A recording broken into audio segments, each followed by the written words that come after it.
পশ্চিম বর্ধমানের রানীগঞ্জের রামবাগানে একটি ম্যারেজ হলকে ঘিরে শুরু হওয়া বিতর্ক এখন আর শুধুমাত্র একটি স্থানীয় ঘটনা নয়, কয়েক ঘন্টার মধ্যেই সেটি পরিণত হয়েছে রাজ্য রাজনীতির অন্যতম আলোচিত ইস্যুতে। তিনজনের গ্রেপ্তারি, পুলিশি তদন্ত, বিজেপি ও বিশ্ব হিন্দু পরিষদের সরব ভূমিকা, স্থানীয় মানুষের নানা দাবি এবং ধর্মান্তরণের অভিযোগ, সব মিলিয়ে এই ঘটনা আবারও বাংলার রাজনৈতিক ও সামাজিক বাস্তবতার এক সংবেদনশীল প্রশ্নকে সামনে নিয়ে এসেছে। প্রশ্নটা শুধু এই নয় যে ওই অনুষ্ঠানে কি হচ্ছিল, প্রশ্নটা আরো বড়। দরিদ্র মানুষের ধর্মীয় বিশ্বাস কি অর্থনৈতিক অসহায়তার কাছে হার মানছে, নাকি ধর্মান্তরণের অভিযোগকে কেন্দ্র করে রাজনৈতিক মেরুকরণের নতুন অধ্যায় শুরু হচ্ছে? এই প্রশ্নগুলোর উত্তর এখনো তদন্তের মধ্যেই লুকিয়ে আছে, কিন্তু বিতর্ক ইতিমধ্যেই শুরু হয়ে গিয়েছে। রবিবার রানীগঞ্জের রামবাগানের একটি বেসরকারি ম্যারেজ হলে বহু মহিলা, পুরুষ ও শিশুর জমায়েতকে ঘিরে পরিস্থিতি উত্তপ্ত হয়ে ওঠে। বিজেপি এবং বিশ্ব হিন্দু পরিষদের কর্মী সমর্থকরা সেখানে পৌঁছে বিক্ষোভ দেখান। তাদের অভিযোগ, আর্থিকভাবে পিছিয়ে পড়া এবং অসহায় মানুষদের বিভিন্ন প্রতিশ্রুতি ও প্রলোভন দেখিয়ে ধর্মীয় বিশ্বাস পরিবর্তনের জন্য উৎসাহিত করা হচ্ছিল। এই অভিযোগ কতটা সত্য তা তদন্তের বিষয়, কিন্তু এখানেই উঠে আসে একটি গুরুত্বপূর্ণ বাস্তবতা। ভারতের সংবিধান প্রত্যেক নাগরিককে নিজের ধর্ম পালন, প্রচার এবং গ্রহণ করার অধিকার দিয়েছে, কিন্তু একই সঙ্গে জোরপূর্বক প্রতারণা বা আর্থিক প্রলোভনের মাধ্যমে ধর্ম পরিবর্তনের অভিযোগ উঠলে তা আইনগত এবং সামাজিক উভয় ক্ষেত্রেই অত্যন্ত স্পর্শকাতর হয়ে ওঠে। রানীগঞ্জের ঘটনায় ঠিক সেই প্রশ্নটাই সামনে এসেছে। স্থানীয়দের একাংশের দাবি, অনুষ্ঠানে উপস্থিত মানুষদের বোঝানো হচ্ছিল যে নির্দিষ্ট ধর্মীয় বিশ্বাস গ্রহণ করলে জীবনের নানা সমস্যা, মানসিক চাপ এবং ব্যক্তিগত দুর্ভোগ থেকে মুক্তি পাওয়া সম্ভব। এই ধরনের বক্তব্য ধর্মীয় উপদেশের অংশ নাকি ধর্মান্তরণের কৌশল, সেটাই এখন তদন্তের মূল বিষয়। কারণ ধর্মীয় সভা, প্রার্থনা বা আধ্যাত্মিক অনুষ্ঠানে মানুষকে মানসিক শান্তির বার্তা দেওয়া নতুন কিছু নয়।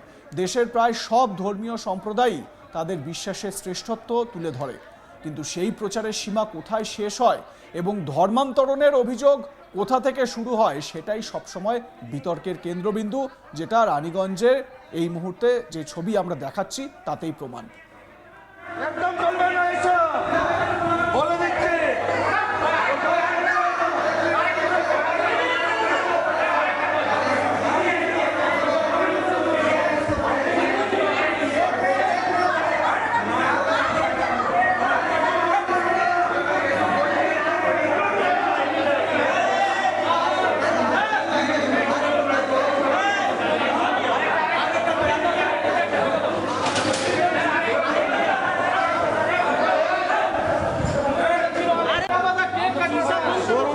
ধর্মটা চেঞ্জ করতে নিলে ধর্ম লাগে না।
যেহেতু হিন্দুদের এখানে ধর্মান্তরণ করা হচ্ছিল বলে অভিযোগ উঠেছে, তাই স্বাভাবিকভাবে বিশ্ব হিন্দু পরিষদের নেতারা সেখানে পৌঁছে যান।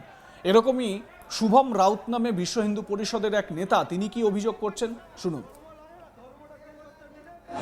আধ ঘন্টা আগে এখানে জানতে পারি কেএম হসপিটালের অপোজিট আস্থা ভবনে কিছু ইসাই মিশনারিরা, তারা কিছু মহিলা 100-150 খানে মহিলাকে নিয়ে এখানে একটা ধর্মান্তরণের কাজ করছে।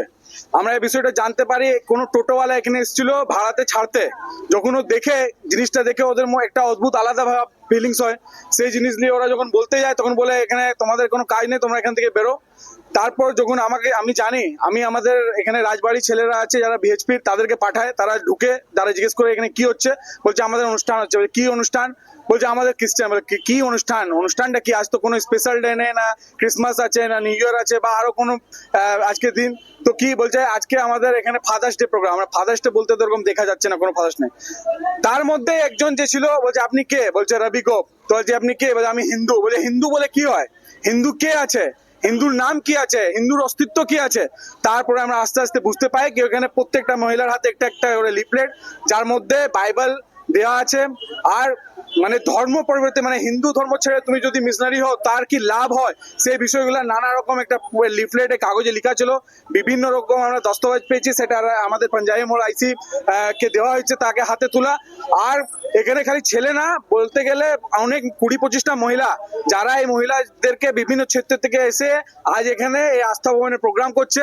তার সঙ্গে এই আস্থা ভবনে যে মালিক, সেও দায়ী। যদি ওর ভবনে এভাবে, আমরা জানি কেউ কারোর উপর কোনো প্রেসার করে ধর্মান্তরণ করতে পারে না, ও যদি এই ভবন দিচ্ছে তো কি উদ্দেশ্যে দিচ্ছিল, তাকেও আমরা জিজ্ঞেস করতে চাই।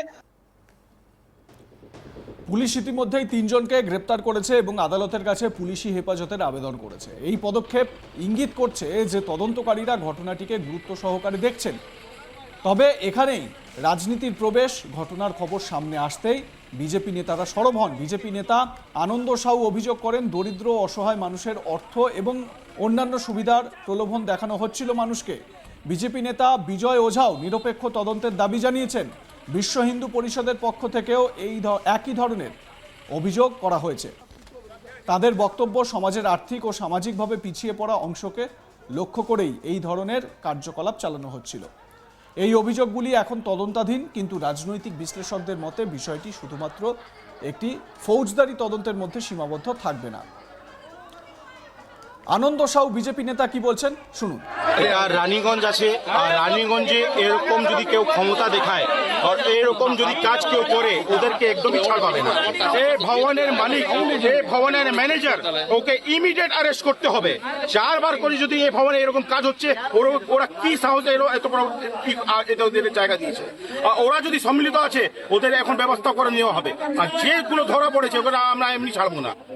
ওরা যদি ভাবে কি হিন্দু ধর্মের এরকম করে লোককে মানে টাকা পয়সা আর এইসব গরিব মানুষদেরকে এই করে চেঞ্জ করাবে, এইসব আর বিজয় ওঝা নামে আরেক বিজেপি নেতা কি বলছেন শুনুন।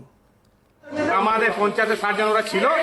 আমাদের সব ছেলেকে আমরা বললাম কেউ ল অ্যান্ড অর্ডার হাতে নিবে না, পুলিশকে আমরা ডাকলাম, পুলিশ নিজে কাজ করছে।